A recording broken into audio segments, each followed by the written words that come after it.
First of all, B2B buyers are getting younger than ever before. We're seeing that in the last 2 years, there's been a huge shift in the number of people that are in the 18 to 34-year-old age bracket. 2 years ago, we saw that this percentage was around 20% of the B2B buyers. Now it's up to 46%. That's a 70% jump in 2 years. More than ever before, B2B decisions are made by committee. We've always known that the C-level decision makers are really important in that purchase process. However, we're seeing that over 80% of the non-C-suite influencers have influence over that purchase process as well. So we're seeing that the search behavior is much more intense than ever before.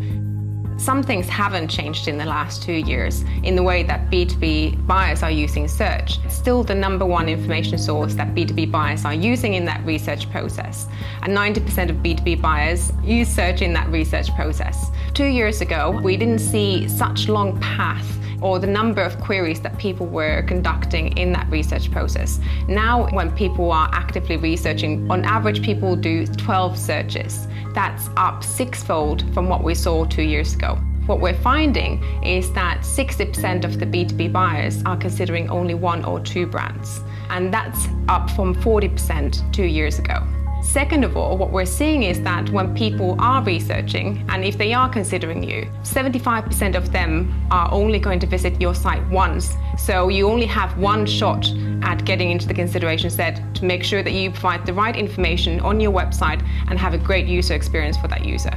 So what we're seeing is that there are 3 key things that B2B marketers should do as a result of the changes in the last 2 years. First of all, they should be revising their search strategy to reflect the much longer, much more savvy nature of the way that the B2B buyer uses search, both generic and brand. Second of all, they should invest in brand awareness to make sure that they are one of those 2 brands that people are considering in the research process. And last of all, they need to make sure that they have a great user experience on their landing page, on their website, when people are coming on that one-time chance to get into the consideration set. So make sure that you have great content and a great user experience on your website.